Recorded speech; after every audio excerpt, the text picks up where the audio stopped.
నందమూరి తారకరత్న మరణం తర్వాత ఆయన భార్య గురించి ఆయన పిల్లల గురించి ప్రపంచానికి తెలిసింది.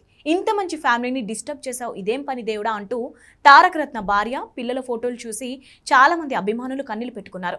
తారకరత్న ఇక లేడు అని తెలిసి ఆయన భార్య అలేఖ్యారెడ్డి పెట్టిన కన్నీళ్లు అన్నింటి కావు. ఆయన మరణం తర్వాత చాలా నెలలు కానీ నార్మల్ అవ్వలేదు ఆమె. ఇప్పుడిప్పుడే అందరితో కలుస్తోంది. తండ్రి లేని లోటు లేకుండా పిల్లలను పెంచుతోంది. తారకరత్న అలేఖ్యారెడ్డిది లవ్ మ్యారేజ్. ఆమెను పెళ్లి చేసుకునేందుకు తారకరత్న కుటుంబాన్ని కూడా ఎదిరించారనే ప్రచారం ఉంది. కుటుంబాన్ని కాదు అనుకొని మరీ అలేఖ్యను పెళ్లి చేసుకున్నారు. తారకరత్న చనిపోయే వరకు ఆయన పేరెంట్స్ కూడా ఆ ఫ్యామిలీకి దూరంగా ఉంది, అందుకే అనే ప్రచారం జరిగింది. అలాంటి ప్రేమ జంటను చూసి దేవుడికి కళ్ళు కుట్టాయి అనుకుంటా తారకరత్నను దూరం చేశాడు. అయితే తారకరత్నకు వ్యాలంటైన్స్ డే విషెస్ చెప్తూ అలేఖ్యారెడ్డి పోస్ట్ చేసిన ఓ వీడియో ఇప్పుడు ప్రతి ఒక్కరిని కన్నీళ్లు పెట్టిస్తుంది. ఓ ఫ్లవర్ బొకేను తారకరత్న ఫోటో ముందు పెట్టి అలేఖ్యారెడ్డి ఎమోషనల్ అయ్యారు. ఆ తర్వాత ఆ ఫోటోను ముద్దు పెట్టుకొని హక్ చేసుకున్నారు. ఆ తర్వాత భర్తతో కలిసి గతంలో దిగిన ఫోటోలు యాడ్ చేశారు.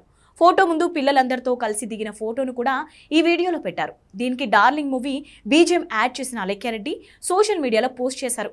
ప్రేమికుల దినోత్సవం వేళ ఈ వీడియో అభిమానులకు కన్నీళ్లు పెట్టిస్తోంది. ఈ కుటుంబానికి తారకరత్నం దూరం చేసిన దేవుడు పిల్లల కోసం మంచి భవిష్యత్తు రాసి పెట్టే ఉంటాడని కొందరు, అలేఖ్యారెడ్డి బాధను మాటల్లో వర్ణించడం కూడా సాధ్యం కావడం లేదంటూ మరికొందరు ఈ వీడియో కింద కామెంట్లు పెడుతున్నారు. దీంతో అలేఖ్యారెడ్డి పోస్టింగ్ వైరల్ అవుతోంది.